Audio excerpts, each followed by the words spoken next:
Ayo, segera download Quran Tadabbur, tafsir dalam genggaman Anda.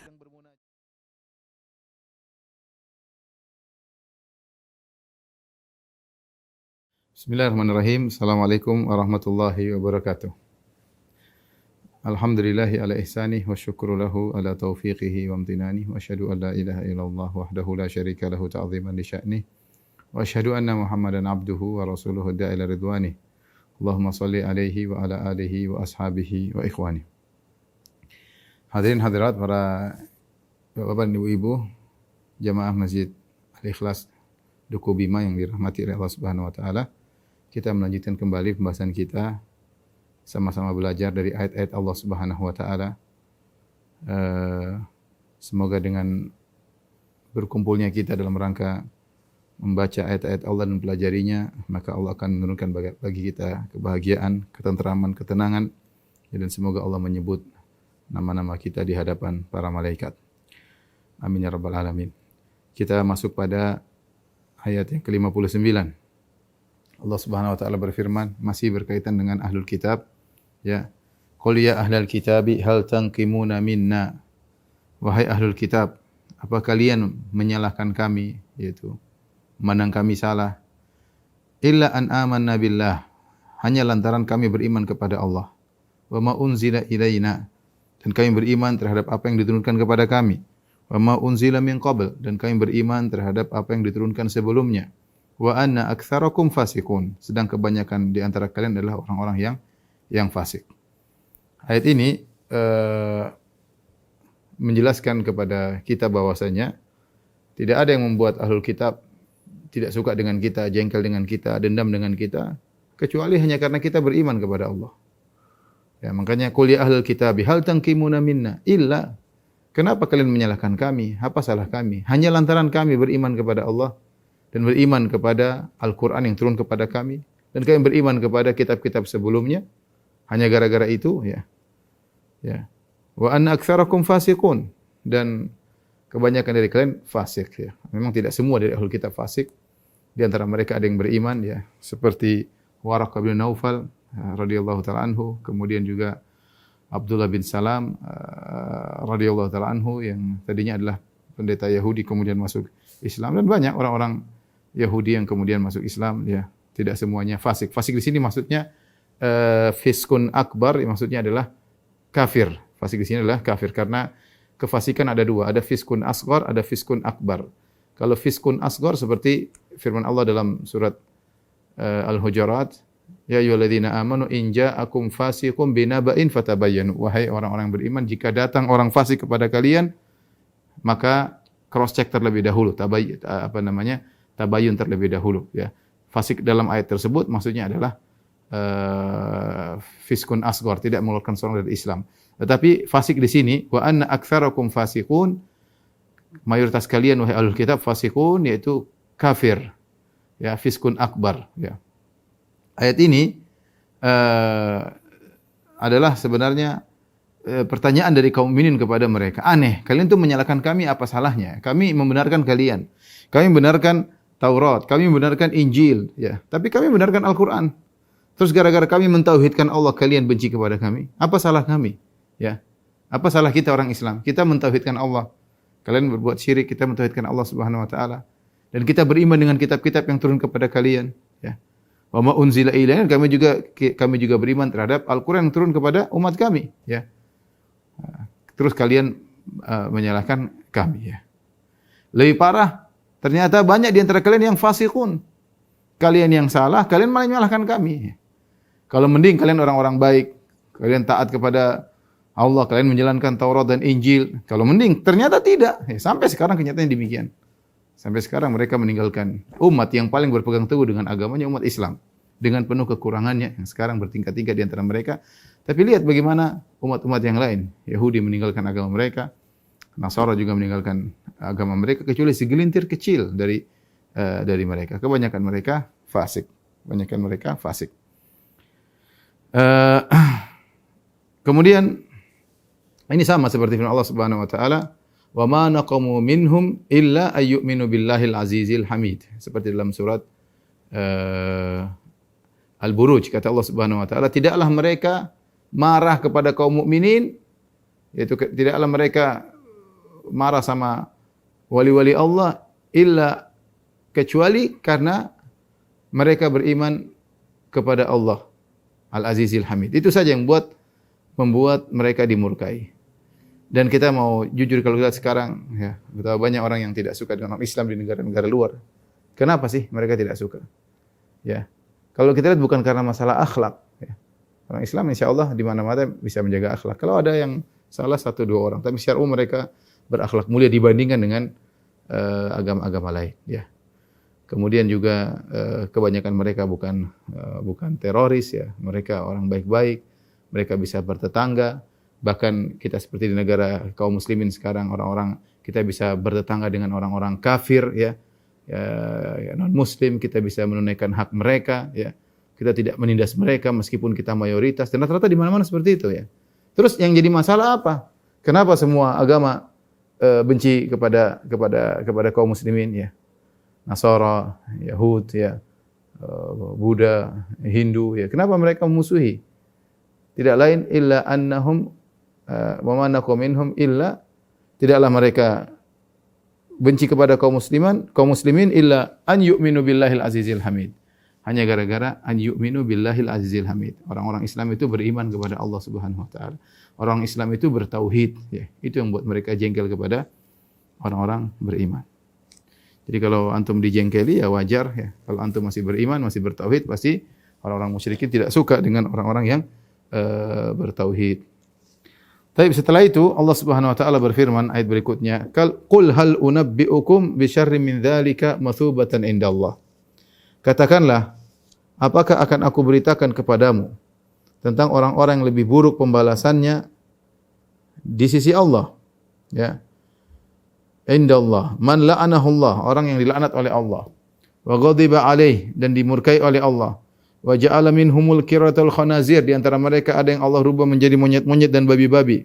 Wa abadat tagut, dan mereka menyembah tagut. Ulaika syarrum makanan, mereka itu lebih buruk kedudukannya. Wa adallu an sawa'is sabil, dan mereka lebih tersesat dari jalan yang lurus. Ayat ini maksudnya bagaimana? Sebenarnya mengatakan maksudnya kita tanazul, yaitu kita mengalah. Taruhlah kita ini buruk di sisi kalian, wahai orang Yahudi. Taruhlah kita orang-orang beriman, kaum muslimin, buruk di mata kalian. Tapi coba kalian pikirkan, kalau kita buruk di mata kalian, mana lebih buruk? Kami atau nenek moyang kalian? Yang kalian bangga-banggakan nenek moyang kalian, yang kalian anggap sebagai Sya'bullahil Mukhtar, suku Allah yang terpilih. Bukankah nenek moyang kalian ada yang pernah dirubah jadi monyet dan babi? Mereka tahu hal tersebut. Taruhlah kami salah, taruhlah kami ini buruk, wahai orang-orang Yahudi dan Nasara. Qul hal unabbiukum, maukah aku kabarkan kepada kalian min syarrin min dzalika matsubatan indallah, tentang suatu golongan yang lebih buruk kedudukannya di sisi Allah, ya. Ya, daripada kami. Yang kami mungkin buruk di sisi menurut kalian, tapi ada yang lebih buruk daripada kami. Ya, taruhlah kami ini buruk, ya. Man la'anahu Allah, yang dilaknat oleh Allah. Wa ghadiba alaih, dimurkai oleh Allah. Allah jadikan monyet dan babi-babi, dan mereka menyembah tagut, menyembah syaitan. Yang menyembah selain Allah, ulaika syarrum makanan, mereka itu lebih buruk kedudukannya dan lebih sesat dari jalan yang lurus. Ya, ini ketika kaum muslimin berdialog dengan orang Yahudi Nasara, maka mereka di antara dalilnya, kalau kalian menganggap kami buruk, kalian lebih buruk. Buktinya nenek moyang kalian ada yang buruk dirubah menjadi babi-babi dan monyet-monyet. Adapun kenapa mereka dirubah menjadi monyet, banyak ulama membahas kenapa mereka dirubah jadi monyet, karena ternyata memang pembalasan atau siksaan yang Allah berikan kepada suatu kaum sejenis dengan amal yang mereka perbuatan, sejenis dengan amal yang mereka lakukan, ya. Makanya seperti contohnya ulama mengatakan seperti kaum Nabi Lut ketika disiksa, diangkat ke tinggi, kemudian dibalik, ya. Dibalik kemudian dijatuhkan sambil dihujani dengan hujan batu. Kenapa dibalik? Karena fitrah mereka sudah terbalik. Di antaranya mereka membahas tentang kenapa orang-orang Yahudi dulu dirubah menjadi monyet, ya. Mereka dikenal ashabus sabt, yaitu orang-orang yang melanggar pada hari Sabtu. Allah mengatakan kepada mereka, wa kunu qiradatan khasiin, jadilah kalian kera-kera yang hina, sebagaimana dalam surat Al-Baqarah. Dalam surat Al-A'raf Allah jelaskan lebih terperinci, was'alhum anil qaryati allati kanat hadiratal bahri idh ya'duna fi sabti idh ta'tihim hitanuhum yawma sabtihim syurra'a wa yawma la yasbituna la ta'tihim kadzalika nabluhum bima kanu yafsukun. Tanyakan kepada mereka orang Yahudi yang bangga dengan suku mereka. Tanyakan tentang nenek moyang mereka yang pernah tinggal di tepi pantai. Ketika Allah larang mereka untuk mengambil ikan pada hari Sabtu. Namun pada hari tersebut ikan-ikan datang dengan banyak sampai meloncat-loncat di atas laut, ya. Wa yauma la yasbituna la ta'tihim. Adapun kalau selain hari Sabtu yaitu hari Ahad, Senin, Selasa, Rabu, Kamis, Jumat, ikan-ikan enggak datang. Ya, akhirnya mereka tergoda, akhirnya mereka buat trik agar bisa menangkap ikan. Maka mereka memasang perangkap pada hari Jumat. Ada yang mengatakan mereka gali lubang pada hari Jumat. Kemudian tatkala laut naik, akhirnya ikan-ikan kejebak dalam lubang-lubang tersebut. Pada hari Sabtu ikan-ikan datang, kejebak pada perangkap-perangkap tersebut. Kemudian mereka nunggu sampai hari Ahad baru mereka ngambil ikan-ikan tersebut. Jadi tetap mereka berbuat trik, hilah. Kalau dilihat secara sekilas mereka tidak salah. Kenapa? Karena pada hari Sabtu mereka tidak bekerja, mereka pasang jaring hari Jumat, sementara kemudian mereka baru ambil ikan pada hari Ahad. Sehingga secara kalau kita lihat secara sederhana, ya seakan-akan mereka tidak bersalah, tetapi Allah tahu niat mereka. Mereka telah melakukan suatu perbuatan yang sangat mirip dengan kebenaran, tapi bukan kebenaran. Akhirnya Allah rubah mereka menjadi monyet yang sangat mirip dengan manusia. Tetapi bukan manusia, ya. Ada yang mengatakan benar-benar jadi monyet, tapi tubuh monyet tapi pikiran manusia, ya. Sehingga hanya ketika ada yang ketemu dengan mereka, kamu si fulan, ya ini monyet. Kamu si fulan, ya dia ngaku. Tapi dia pikirannya manusia tapi bentuknya monyet, ya. Bentuknya monyet, ya. Yang timbul pertanyaan, ya. Terus jadi babi kenapa? Dibahas oleh para jadi babi kenapa? Ada beberapa pendapat di kalangan para ulama. Terus di antara mereka yang dirubah jadi babi, kenapa? Ya, ada yang mengatakan bahwasanya babi ini juga termasuk dari orang-orang yang melakukan pelanggaran di pinggir pantai tersebut, yang melanggar pada hari Sabtu. Yang muda-muda dirubah jadi monyet, yang tua-tua dirubah jadi babi. Ini pendapat sebagian ulama. Sebagian ulama berpendapat seperti Syekh Utsaimin rahimahullah, dia mengatakan pasti ada sesuatu perbuatan yang mereka lakukan. Kalau dilihat dari bentuk babi, seakan-akan mereka berbuat hilah, ya, trik untuk menghalalkan zina. Trik untuk menghalalkan zina, karena kita tahu namanya babi adalah hewan yang tidak punya rasa cemburu, ya, yang membiarkan jantan membiarkan betinanya digauli sama jantan-jantan yang lain. Bisa jadi kesalahan mereka berkaitan dengan zina, ya, dan ini tidak jauh dari kebenaran, karena Nabi SAW pernah berkata, wattaqud dunya wattaqun nisa, hati-hatilah kalian dengan dunia dan para wanita. Fa inna awwala fitnati Bani Israel kanat fin nisa. Sungguhnya fitnah pertama kali yang menimpa Bani Israel masalah wanita. Jadi bisa jadi karena perbuatan trik untuk menghalalkan zina atau melegalkan zina, maka Allah rubah mereka menjadi babi. Tapi Allah alam ini sekedar pendapat. Sebagian lagi ada yang menukil dari Israiliyat bahwasanya ada seorang dirubah jadi babi, ya, kemudian disebabkan karena dia menjual agamanya untuk meraih dunia, Jadi intinya apapun yang dilakukan, di antara mereka yang dirubah menjadi monyet dan di dalam muka ada yang dirubah menjadi babi, ya. Timbul pertanyaan, apakah monyet dan babi-babi tersebut punya keturunan sampai sekarang? Jawabannya tidak ada, ya. Tidak ada keturunan monyet-monyet dan babi-babi. Ketika mereka dirubah menjadi monyet dan babi-babi, kemudian mereka tidak ada keturunannya, ya. Kullu ummatin musikhat laisa laha naslun, atau kama qala Nabi sallallahu alaihi wasallam, setiap umat yang dirubah oleh Allah menjadi hewan, ya, maka tidak ada keturunannya. Maka tidak boleh kalau seorang berkata kepada orang Yahudi Nasara atau Bani Israel dengan berkata, wahai keturunan monyet-monyet dan babi-babi. Tidak boleh. Tidak boleh karena mereka bukan keturunan monyet dan babi. Monyet-monyet dan babi-babi tersebut tidak ada keturunannya. Tetapi kalau kita mengatakan ikhwatal qiradati wal khanazir, saudara-saudaranya babi-babi dan monyet-monyet, benar. Karena mereka saudara-saudara babi-babi dan monyet-monyet yang pernah nenek moyang mereka dirubah, ya. Bersaudara, sama-sama satu suku.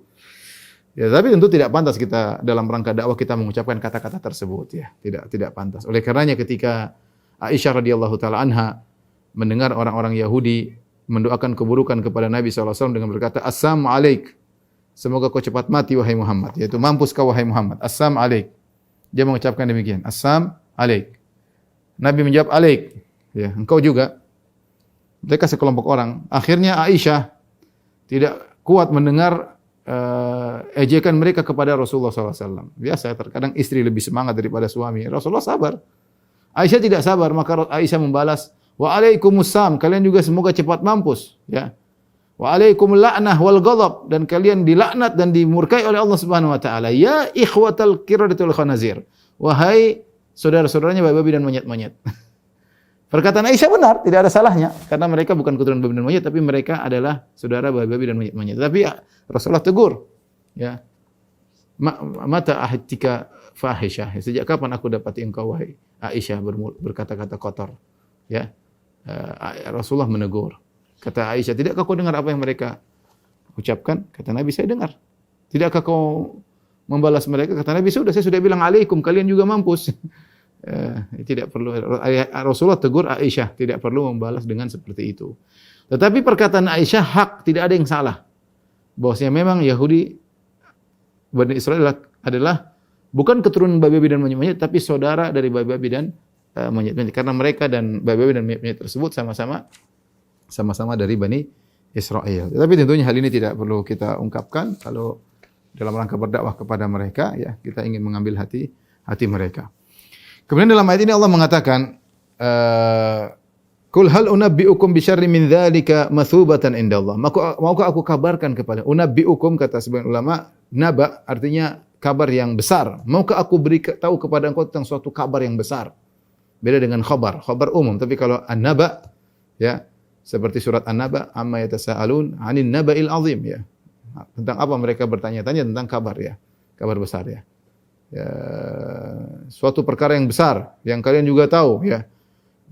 Bi syarri min dzalika, lebih buruk daripada hal tersebut, ya. Kalian menyangka kami buruk, kalau kami buruk maka ada yang lebih buruk daripada kami. Ini hanya sekedar perkataan ngalah, sebenarnya kaum muslimin tidak buruk, ya. Ini pendapat sebagian ahli tafsir, tapi dalam rangka untuk membantah mereka. Taruhlah kami buruk, maka ada yang lebih buruk daripada kami. Bi syarri min dzalika mathubatan indallah, yaitu yang buruk balasannya di sisi Allah Subhanahu wa taala, yaitu tadi orang-orang yang dilaknat, dimurkai. Laknat dalam bahasa Arab artinya at-tardu min rahmatillah, dijauhkan dari rahmat Allah. Al-ghadab, murka, lebih parah. Al-ghadab, murka, lebih parah daripada dilaknat. Dilaknat bisa jadi dijauhkan dari rahmat Allah, tapi kalau sudah dimurkai, plus dijauhkan dari rahmat Allah dan dimurkai oleh Allah Subhanahu wa taala. Baik.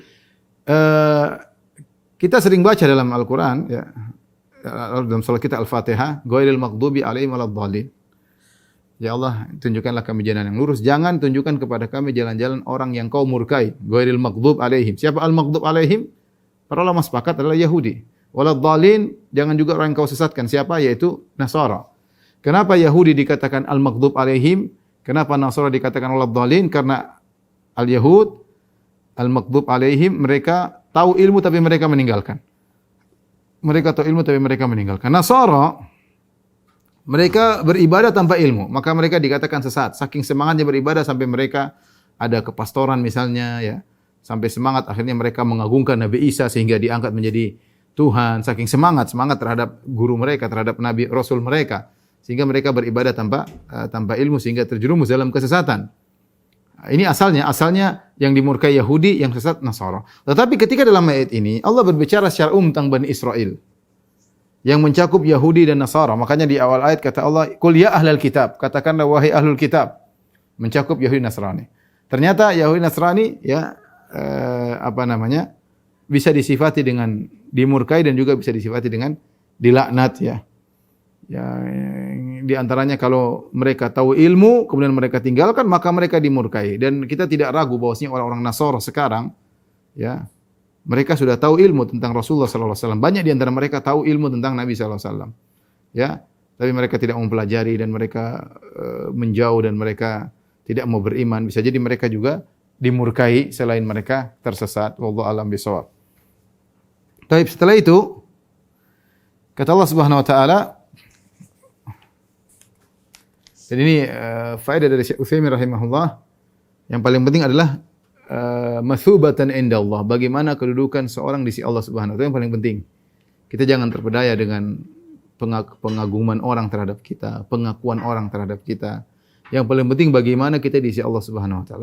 Betapa banyak orang yang diakui, disanjung-sanjung oleh mungkin jutaan orang, tapi dia tidak ada nilainya di sisi Allah Subhanahu wa taala. Seorang jangan terpedaya dengan banyaknya followers, banyaknya netizen yang mengaguminya, banyaknya pujian-pujian, jangan terpedaya. Yang penting bagaimana kamu di sisi Allah Subhanahu wa taala, bagaimana kita di sisi Allah Subhanahu wa taala. Ya. Adapun followers, adapun netizen, ya, mereka tidak akan pengaruhi kedudukan kita di sisi Allah. Kalau kita baik, maka kita tetap baik di sisi Allah. Kalau kita buruk, mau yang muji satu dunia, tidak akan pengaruhi kedudukan kita di sisi Allah Subhanahu wa taala. Maka seorang melatih diri untuk perbaiki kondisi dia tatkala dia bersendirian. Ya. Melatih diri untuk memperbaiki hubungan dia dengan Allah Subhanahu wa taala. Kita lanjutkan, kemudian kata Allah Subhanahu wa taala, wa idza ja'ukum qalu amanna wa qad dakhalu bil kufri wa hum qad kharaju bih wallahu a'lamu bima kanu yaktumun. Jika mereka orang-orang Yahudi atau orang-orang Nasara datang kepada kalian, kepada kalian orang-orang beriman, ini di zaman Rasulullah sallallahu alaihi wasallam, qalu amanna, mereka berkata kami beriman. Jadi ini orang-orang munafiknya Yahudi dan Nasara di zaman Nabi sallallahu alaihi wasallam. Wa qad dakhalu bil kufri, padahal mereka datang kepada engkau dengan membawa kekufuran. Tapi omongannya mengatakan kami telah beriman. Wa hum qad kharaju bih, dan mereka keluar dari engkau juga bawa kekufuran. Jadi ketika datang bilang kami beriman dalam kondisi bawa kekufuran, keluar setelah bertemu engkau juga dalam kondisi membawa kekufuran. Wallahu a'lamu bima kanu yaktumun. Allah lebih tahu tentang apa yang mereka sembunyikan. Allah lebih tahu, ya. Ya, Allah lebih tahu daripada kalian tentang apa yang mereka sembunyikan. Allah lebih tahu dari diri mereka tentang apa yang mereka sembunyikan. Ya. Allah lebih tahu tentang isi hati manusia, ya. Jadi ada orang-orang seperti ini, ya, ada kalangan munafik dari musyrikin seperti Abdullah bin Ubay bin Salul yang tadinya musyrik, kemudian masuk Islam, maksudnya KTP-nya jadi Islam tapi dia munafik, dan ada juga sebagaimana pendapat sebagian ahli tafsir, sebagian orang-orang Yahudi yang munafik. Orang yang Yahudi yang munafik mengaku-ngaku Islam di hadapan Nabi dan para sahabat, ternyata dalam hatinya menyimpan kekufuran, ketemu dengan Nabi kufur, keluar dari Nabi juga tetap dalam kondisi kufur, tidak ada perubahan. Masuk keluar tetap kufur, lisan aja mengatakan kami telah beriman. Tapi kata Allah, wallahu a'lamu bima kanu yaktumun. Allah lebih tahu tentang apa yang mereka sembunyikan. Kita memang menilai dengan zahir, ya. Kita menilai seorang Islam atau tidak dengan zahir, tetapi kalau ada gelagat-gelagat kita waspada. Tidaklah Allah membawakan ayat ini kecuali agar kaum mukminin waspada. Ingat, mereka mengucapkan kami beriman, ya. Tapi waspadalah, ya. Apalagi di kaum seperti Yahudi. Makanya saya katakan, sekarang bisa jadi di zaman kita ada sebagian orang yang pura-pura masuk Islam, kemudian menikahi seorang wanita muslim. Hati-hati, waspada. Seorang kita tidak seuzon, tapi waspada harus ada. Lihat bagaimana kelakuannya, kalau nampak benar-benar dia beriman, nampak benar-benar dia meninggalkan, nampak ada perjuangan, ya.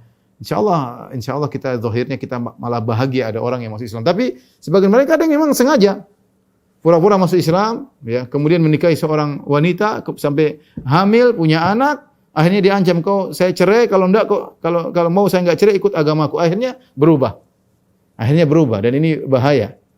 Jadi benar kita menilai dengan zahir tapi waspada. Sebagaimana ayat ini, Allah menyuruh kita untuk menilai dengan zahir, tapi Allah mengatakan hati-hati. Di antara mereka ada yang kalau ketemu dengan engkau bilang kami beriman, ketika dia sedang ngomong beriman hatinya kufur.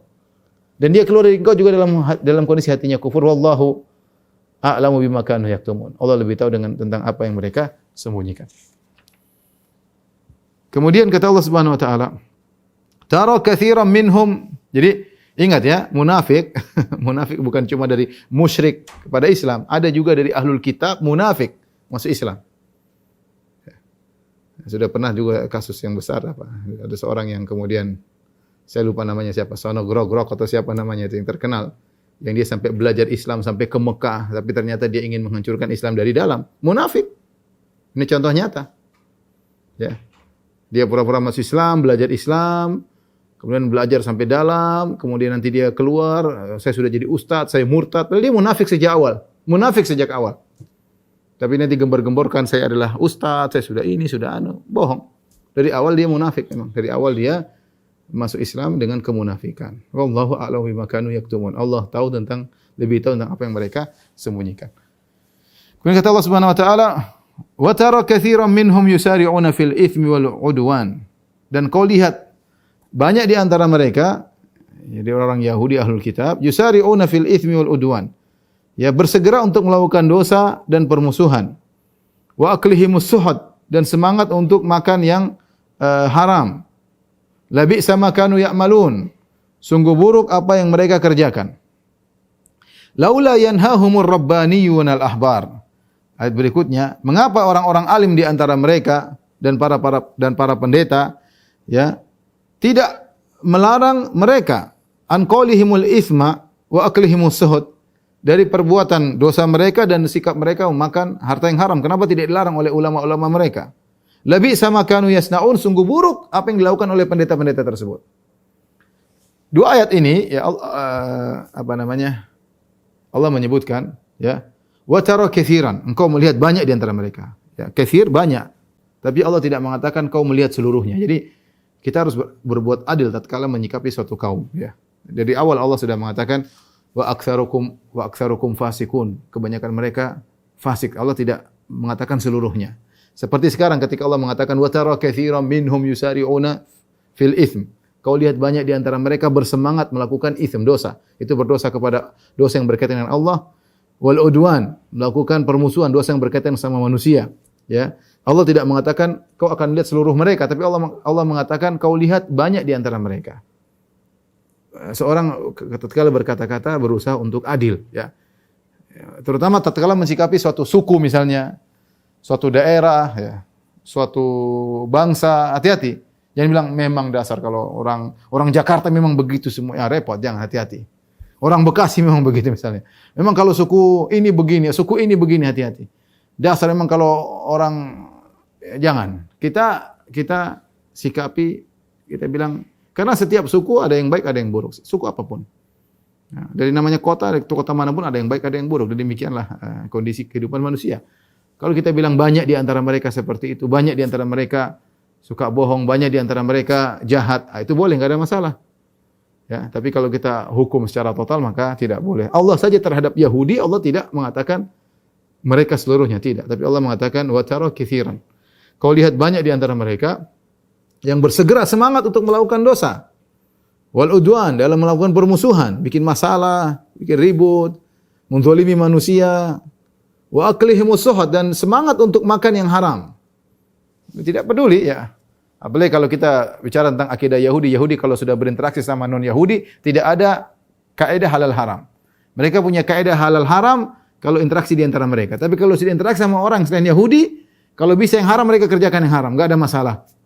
Karena mereka punya keyakinan bahwasanya seluruh suku selain Yahudi diciptakan oleh Allah untuk melayani mereka. Bahkan dalam sebagian pernyataan mereka bahwasanya seluruh suku-suku selain Yahudi, selain Bani Israel, kedudukannya seperti hewan. Hanya saja Allah ciptakan mereka dalam bentuk manusia untuk mudah memberi pelayanan kepada orang Yahudi. Jadi kita ini sebenarnya dianggap hewan oleh mereka. Cuma kita dibentuk dalam bentuk manusia ya, agar mudah memberi pelayanan kepada mereka. Ini adalah keyakinan yang sangat buruk. Sehingga wa aklihimus suhud, mereka suka makan yang haram, mereka tidak peduli. Mau riba, mau anu, dan mereka terkenal makan riba.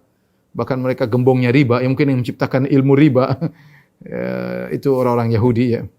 Labi sama kanu ya'malun, sungguh buruk apa yang mereka lakukan. Ya, tapi ada yang lebih buruk, Allah sebutkan, laula yanhahumur rabbaniyun wal ahbar.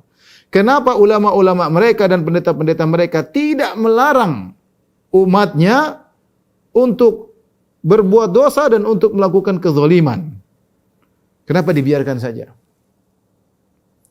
Ya, hanya karena ingin mencari kedudukan, hanya karena ingin mencari dunia, ya, tidak melarang, ya. Kita berharap, misalnya pendeta-pendeta misalnya di gereja kemudian menjelaskan tentang hukum ini nggak boleh campur, nggak boleh zina, nggak boleh minum khamr, nggak tahu apa yang dibahas hukum, saya nggak paham juga ya.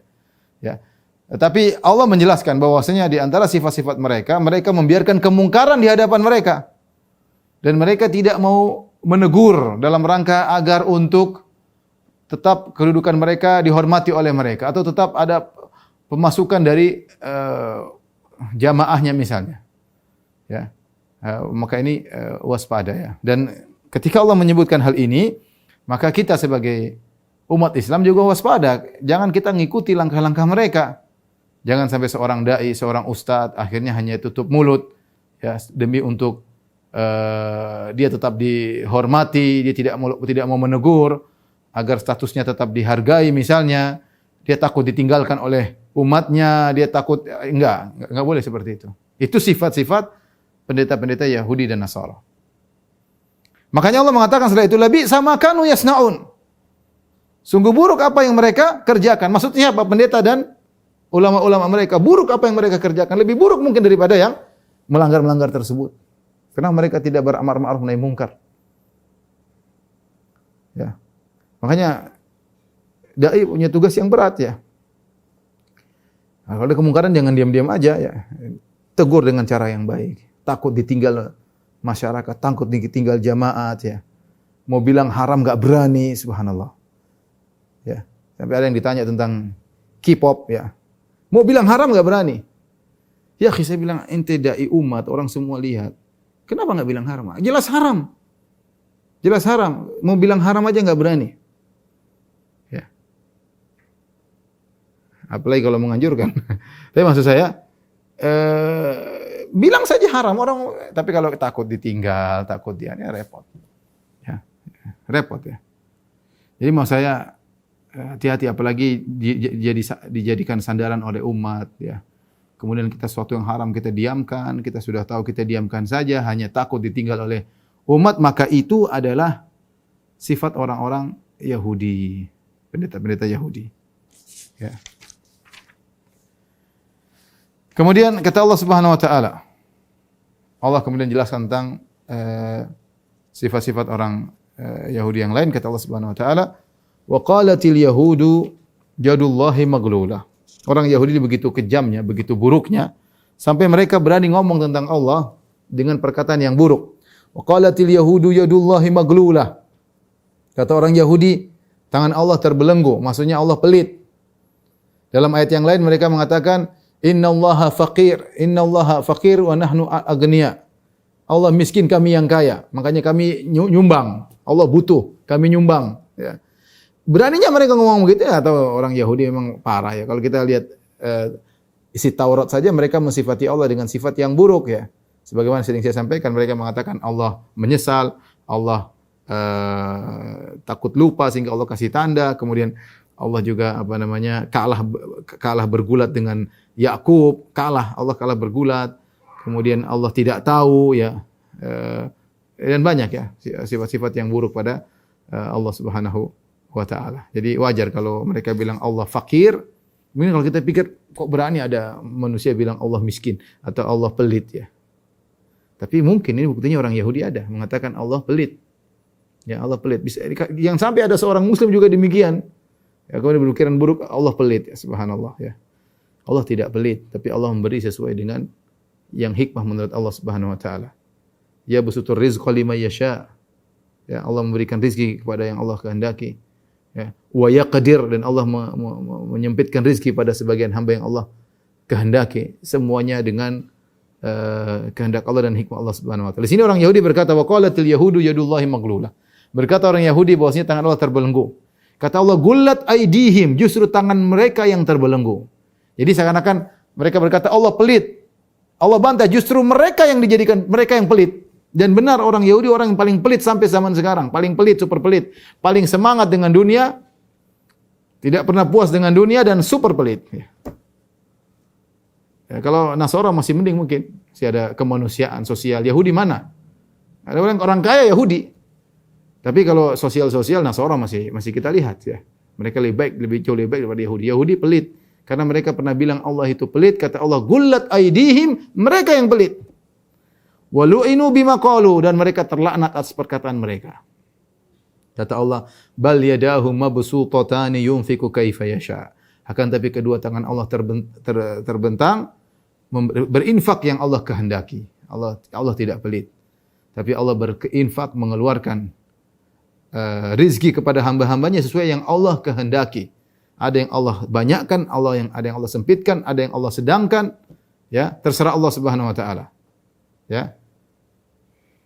Ya, terserah Allah Subhanahu wa taala. Di sini pembahasan masalah sifat bal yadahu mabsutatani menunjukkan bahwasanya Allah memiliki dua tangan. Orang Yahudi mengatakan yadullah, yad situ mufrad, yaitu tangan Allah terbelenggu. Allah bantah bukan dengan mufrad, dengan kalimat tunggal, tapi Allah bantah dengan kalimat musanna, yaitu dua. Bahkan kedua tangan Allah, karena memang tangan Allah ada dua. Kedua tangan Allah terbentang, Allah berinfak apa yang Allah kehendaki. Maksudnya Allah tidak pelit, ya. Dan kita tahu bahwasanya di antara akidah Ahlussunnah wal Jamaah bahwasanya Allah memiliki kedua tangan, dan kedua tangan Allah tidak sama dengan tangan makhluk. Ya, makanya Allah menciptakan Adam dengan kedua tangannya. Kata Allah kepada iblis, "Ma mana'aka an tasjuda lima khalaqtu bi yadayya?" Wahai iblis, apa yang mencegah engkau untuk sujud kepada yang aku ciptakan dengan kedua tanganku? Dan ada 4 makhluk yang Allah ciptakan dengan tangan Allah, di antaranya surga, ya, sebagian surga, kemudian di antaranya kalau tidak salah arsy, kemudian di antaranya Adam alaihissalam, ya. Adam alaihissalam. Oleh karenanya ketika terkadang misalnya mereka yang menolak sifat mengatakan tangan maksudnya adalah nikmat, tangan maksudnya adalah kekuatan. Kita bilang taruhlah kita terima takwil Anda. Bahwasanya kalau Allah bilang tangan maksudnya kekuatan. Allah bilang tangan maksudnya nikmat. Taruhlah kita terima takwilan Anda, maka kaedahnya tidak mungkin sesuatu dijadikan dari bagiannya sesuatu dijadikan takwil kecuali sesuatu itu benar-benar ada pada zat itu, ya. Seperti kita manusia, gampangnya gini, manusia kalau tangan panjang bahasa Indonesia artinya apa? Tangan panjang maksudnya suka mencuri misalnya. Ringan tangan maksudnya suka membantu. Kenapa ada timbul istilah ringan tangan pada manusia? Karena memang manusia itu punya tangan, sehingga ada istilah ringan tangan. Kalau seandainya manusia sejak awal tidak punya tangan, tidak akan ada istilah ringan tangan. Kenapa kalau orang bilang panjang tangan berarti mencuri? Karena memang kalau orang mencuri kan biasanya gini, ya. Karena manusia punya tangan yang sesungguhnya, sehingga timbullah istilah panjang tangan untuk menyatakan pencuri.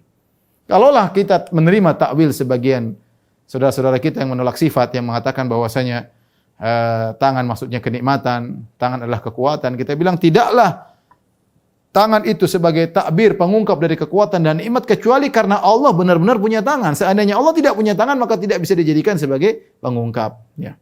Apalagi tidak mungkin kita takwil dengan tangan. Oleh karenanya Ibnu Jarir At-Tabari, Syekhul Mufassirin, pimpinannya para ahli tafsir, ketika dia bahas ayat ini, dia menjelaskan sebagian orang menafsirkan dengan qudrah, sebagian orang menafsirkan dengan nikmat. Maka dia bantah yang benar ini dua tangan yang hakiki.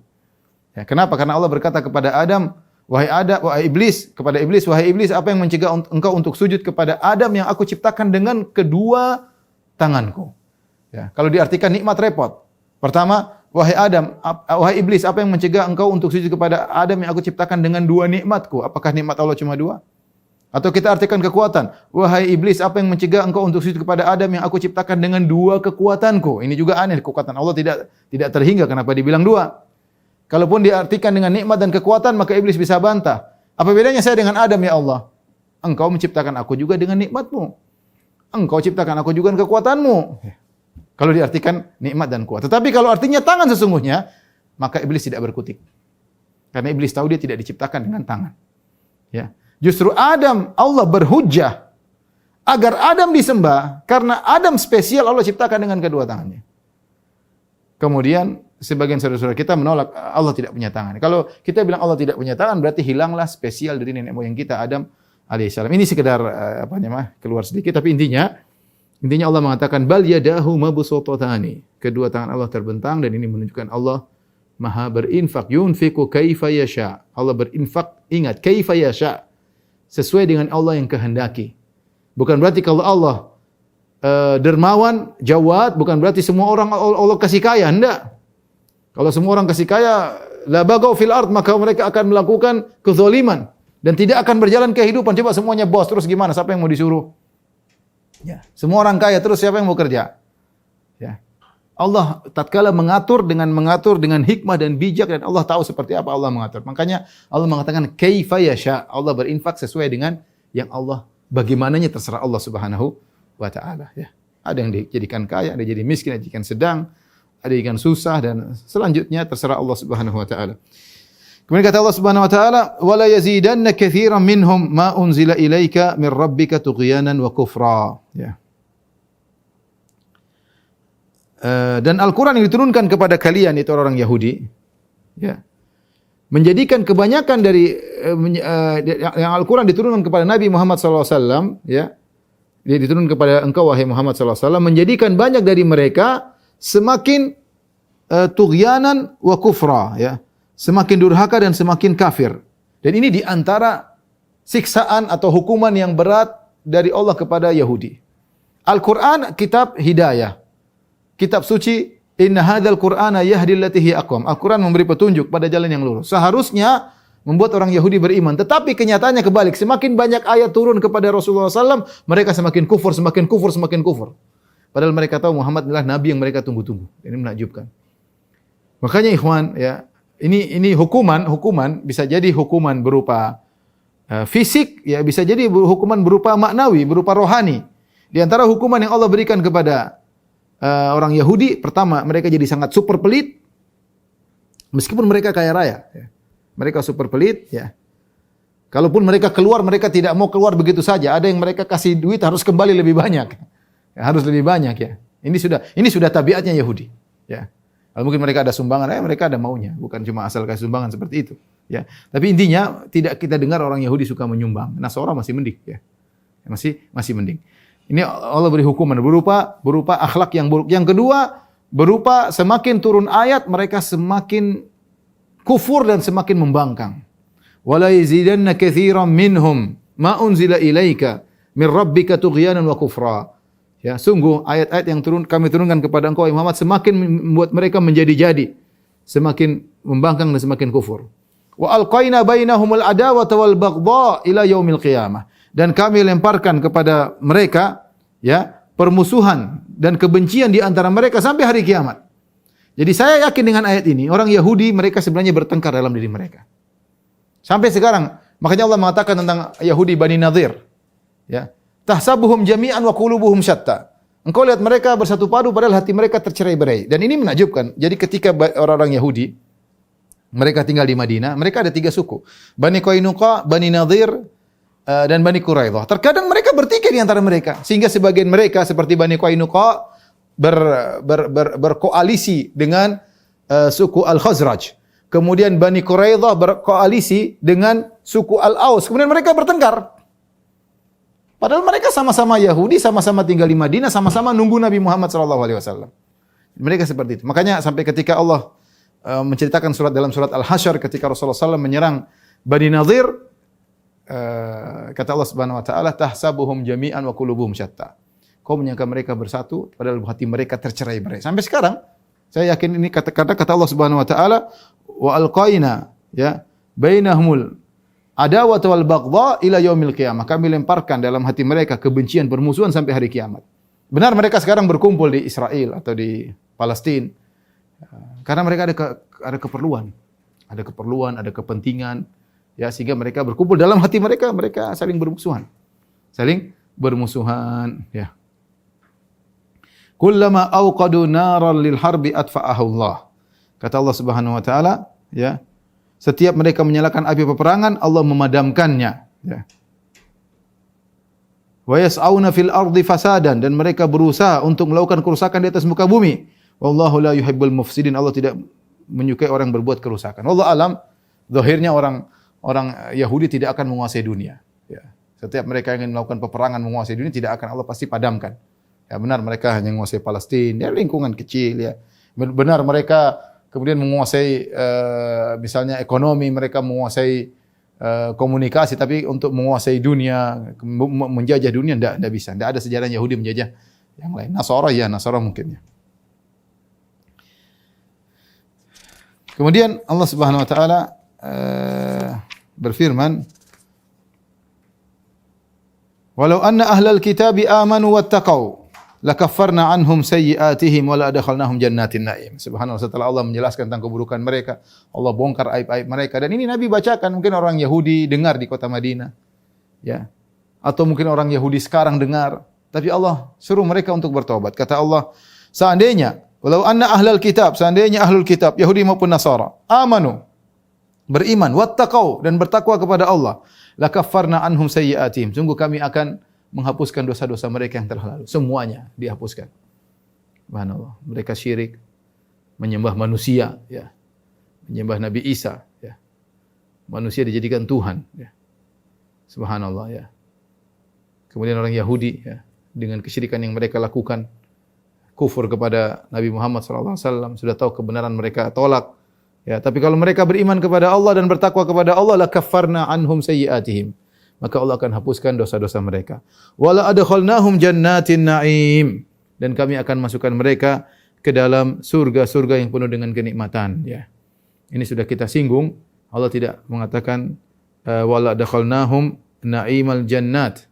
Kami masukkan mereka dalam nikmat surga, tapi Allah mengatakan kami masukkan mereka dalam surga kenikmatan. Kenapa surga? Harusnya kan nikmat surga, bukan surga kenikmatan. Ya, kami akan rasakan mereka nikmat surga, tapi Allah balik, kami membuat mereka rasakan surga kenikmatan. Kenapa? Karena surga isinya seluruh kenikmatan. Surga seluruhnya isinya kenikmatan. Tidak ada yang dilihat, tidak ada yang didengar, tidak ada yang dirasakan kecuali semuanya nikmat. Ya, kata Allah Subhanahu wa taala, wa idza ra'aita thamma ra'aita na'iman. Kalau kau di surga kau lihat apapun semua isinya nikmat. Kemudian jadi mereka akan diampuni dosa-dosa dan akan masuk surga. Kemudian kata Allah Subhanahu wa taala, "Walau annahum aqamut Taurata wal Injila wa ma unzila ilaihim min rabbihim la akalu min fawqihim." Seandainya mereka menegakkan Taurat, mereka meninggalkan Taurat, hukum raja mereka sembunyikan. Wal Injil, sehingga kalau mereka menjalankan Injil, wa ma unzila ilaihim, yang diturunkan kepada mereka, maksudnya Al-Qur'an. Sekarang Al-Qur'an turun kepada orang, ya, kepada umat manusia seluruhnya. Seandainya mereka menegakkan Taurat, mereka menegakkan Injil, dan mereka menjalankan Al-Quran min Rabbihim, dari Rabb mereka, karena Rabb kita semua sama. Rabb Muslimin, Rabbnya Yahudi, Rabbnya Nasara sama, Allah. Ya. Maka saya sempat ditanya oleh sebagian saudara saya dari Malaysia, Ustaz, apakah Allahnya kita sama Allahnya Nasara? Sama. Ada yang bilang beda, sama.